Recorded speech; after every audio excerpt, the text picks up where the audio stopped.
Aujourd'hui, on va discuter la résurrection de Jésus.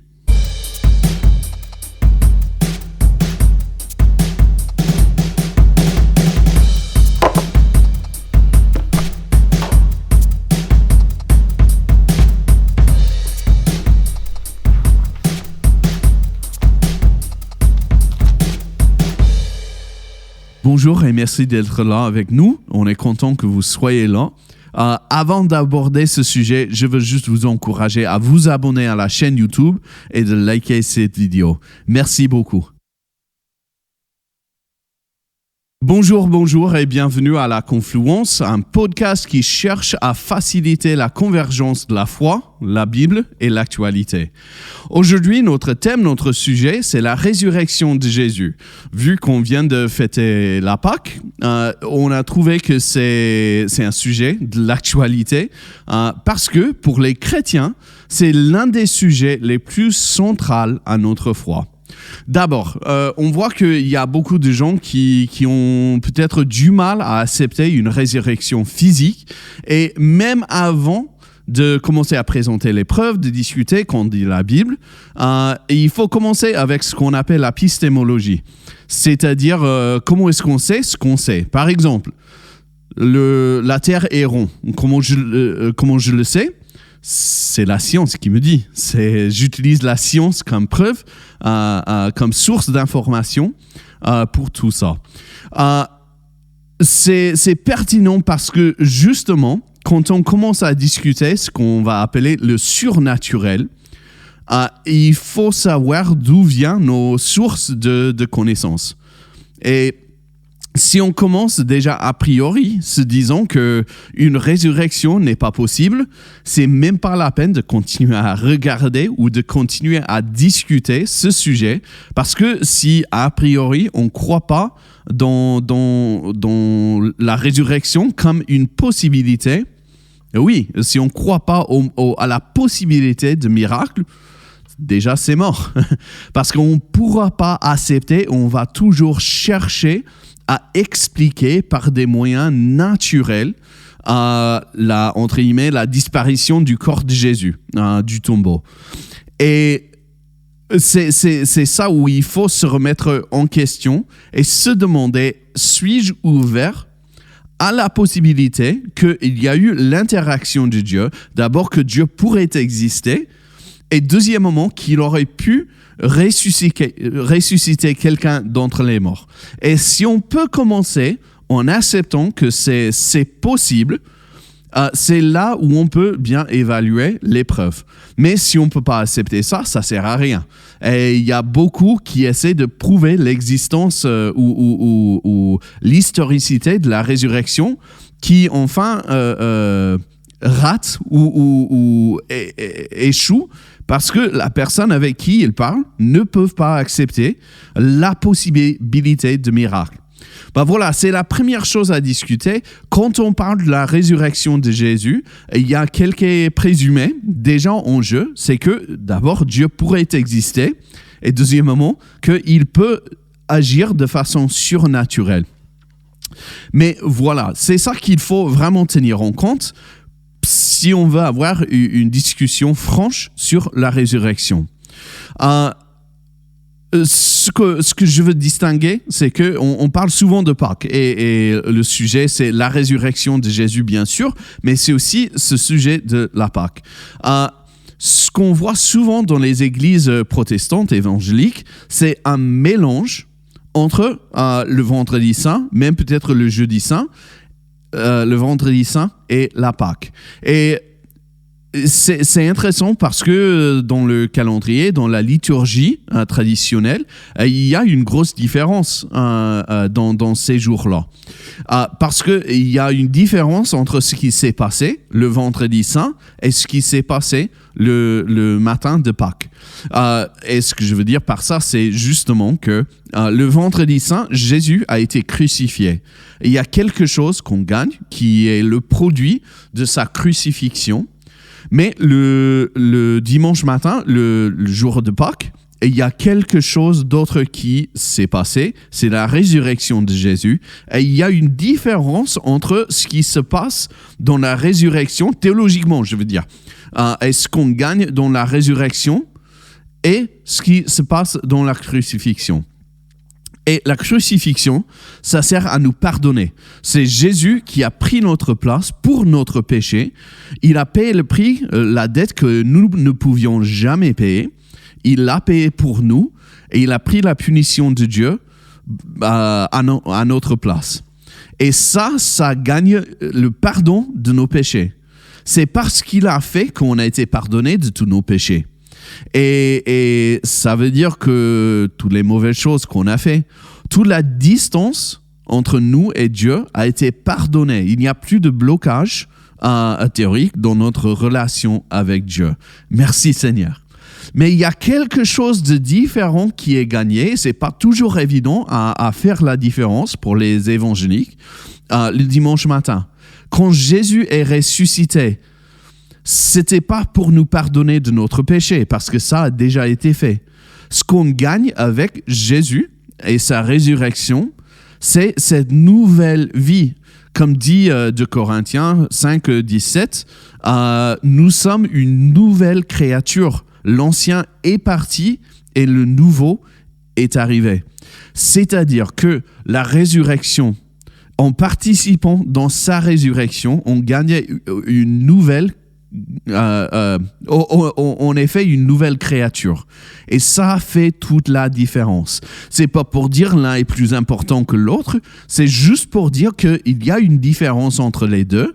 Et c'est pour ça qu'on a 2 jours différents pour fêter et pour se remémorer la différence entre ce que Jésus a fait pour nous. On a le pardon de notre péché qui certainement est très très important pour nous, parce que sans le pardon de péché, on risque quand même le jugement de Dieu. On a toujours un gros problème avec Dieu. Puis il faut se rappeler de ce que Jésus a fait le vendredi saint par sa crucifixion et le fait que c'est lui qui a payé le prix que nous ne pouvions jamais payer. Mais le jour de Pâques, c'est là où on va fêter, on va se rappeler tout ce qu'il a fait dans sa résurrection et par notre participation dans sa résurrection, cette nouvelle vie qu'on gagne. Et Paul en parle, c'est en Romains 7, au début du chapitre, et là en fait il parle du baptême. Et c'est pour ça que le baptême est tellement important, c'est parce que c'est un symbole de ce que Jésus a fait et notre participation dans tout cela. Et je vais juste lire de verset 4. De même, mes frères et sœurs, vous aussi, vous avez été mis à mort par rapport à la loi à travers le corps de Christ pour appartenir à un autre, celui qui est ressuscité, afin que nous portions des fruits pour Dieu. En effet, lorsque nous étions livrés à notre propre nature, les passions pécheresses éveillées par la loi agissaient dans nos membres de sorte que nous portions des fruits pour la mort. Mais maintenant, nous avons été libérés de la loi, car nous sommes morts à ceux qui nous retenaient prisonniers, de sorte que nous servons sous le régime nouveau de l'esprit et non sous le régime périmé de la loi écrite. Et ce qu'il est en train de dire, c'est tout simplement que on s'identifie, on est unis à Jésus par notre foi, on meurt avec Jésus, nos péchés sont pardonnés, mais on ressuscite aussi avec lui, avec le Saint-Esprit. On n'est plus prisonnier à la loi, on n'est plus prisonnier à notre chair. On est maintenant libéré à servir Dieu pleinement. Et il y a le Saint-Esprit qui nous habite, qui nous donne la puissance et le pouvoir de faire tout ça. Alors, c'est pour ça que d'abord, on veut distinguer entre le jour de Pâques et le jour de Vendredi Saint. Tout se passe un peu dans les mêmes jours, mais quand même, il y a une grosse différence. Bon, une autre chose que j'entends, une question sur la Pâque que j'ai entendue souvent, c'est est-ce qu'il faut croire dans une résurrection physique? Et là, la Bible dit oui. On ne peut pas croire, oui, on peut croire dans une résurrection spirituelle, mais pas simplement spirituelle. Il faut comprendre, il faut croire aussi que le corps de Jésus a été ressuscité. Sinon, on risque de nier l'autorité et l'infaillibilité de la Bible. C'est-à-dire, on va commencer à douter les histoires de la Bible. On va dire que c'est faux. La Bible, certaines parties de la Bible sont fausses. C'est pour ça qu'on va dire que on fait confiance, on croit que la résurrection de Jésus était bien physique. Et ce que tu as, c'est à la fin de l'histoire, dans les évangiles, dans l'évangile de Jean, à la fin. Et il y a l'une des femmes qui prend les pieds de Jésus dans ses mains. On ne peut pas faire ça à une apparition, à un fantôme. Ça veut dire qu'il était physique. On voit aussi à quel point il était prêt à manger du pain et boire d'autres choses, manger aussi du poisson dans une des histoires, qui veut dire qu'il était bien physique. Il a pu ingérer ces choses, qui veut dire qu'il est physique. Il a un corps physique.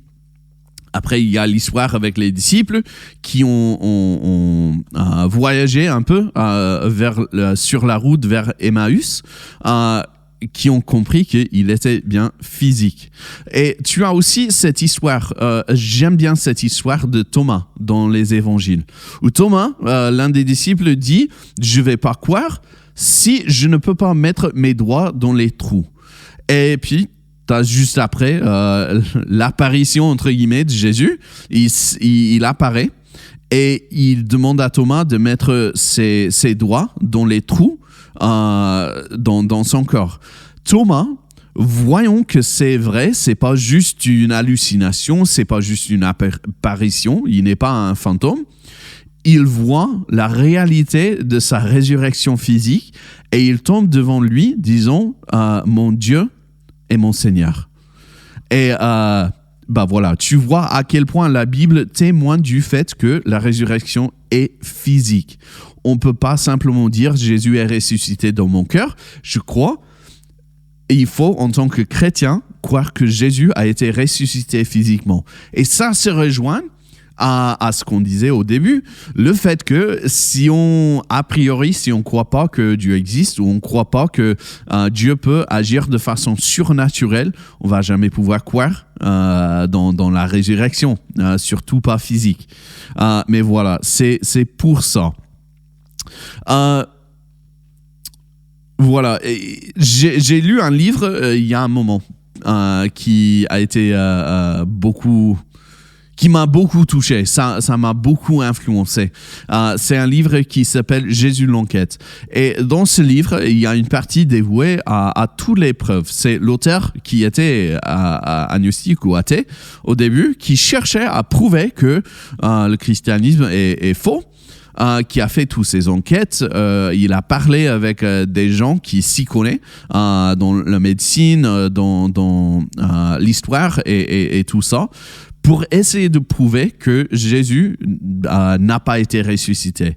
Et finalement, sa conclusion était qu'on ne peut pas nier. On pourrait, si on nie la possibilité que Dieu peut agir de façon surnaturelle, on peut peut-être trouver des histoires un peu tirées par les cheveux, mais au niveau de sa mort, il a parlé avec un médecin qui a dit qu'il n'y a aucune manière de survivre ce que Jésus a subi. Il a parlé avec un historien qui a expliqué que, en fait, les récits, l'évangile sont très, très détaillés et sont très, très précis pour cette époque. Et il a parlé avec d'autres personnes qui, eux aussi, ont témoigné de l'authenticité et la vérité de ces histoires. Alors, on n'a pas le temps de tout aborder. Mais on peut écarter définitivement certaines hypothèses, notamment que les disciples auraient volé le corps. Et là, rapidement, la réponse est que les disciples étaient prêts à mourir pour ce qu'ils auraient su. C'est-à-dire, si c'était un mensonge, s'ils auraient volé le corps, quand c'était au point de renoncer ou d'assumer, C'est eux qui auraient su que, en fait, c'est pas vrai, il n'est pas ressuscité, c'est juste une histoire fabriquée par nous. Et c'est là où ils auraient dénoncé le christianisme. Mais vu ce qu'ils ont souffert, et les histoires de ce qu'ils ont souffert sont très, très fortes, sont très, très perturbantes même. Ils étaient prêts à subir tout ça pour quelque chose. À mon avis, ça ne peut qu'être la vérité. Il y a beaucoup de propositions à ce niveau-là. Qu'est-ce qui aurait pu se passer? Et en fait, ce qui est intéressant, c'est que il n'y a jamais une question dans la tête des religieux, c'est-à-dire les pharisiens, que Jésus était bien ressuscité. Ils ont insisté, l'histoire qu'ils racontent, c'est que c'est les disciples qui auraient volé le corps.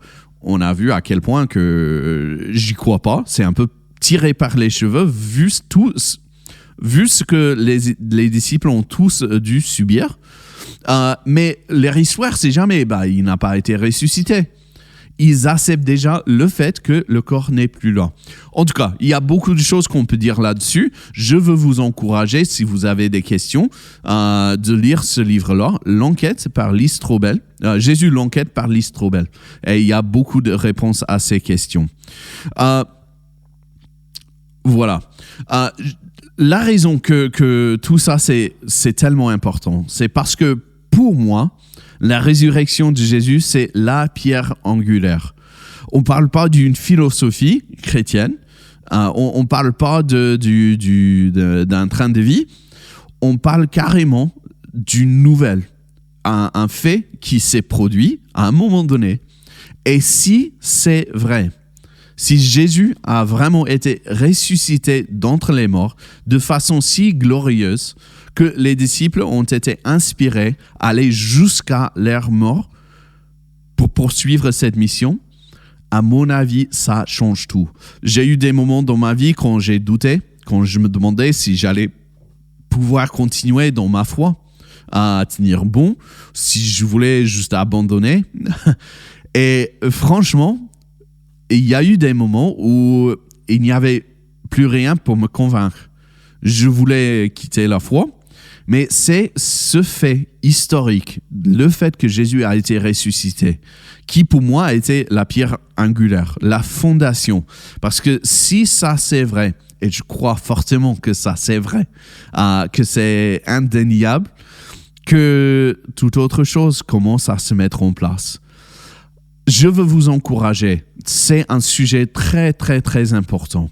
La résurrection de Jésus, et c'est pour ça que pour les chrétiens, depuis le début, ça a été un peu le moment par excellence à fêter dans la foi chrétienne.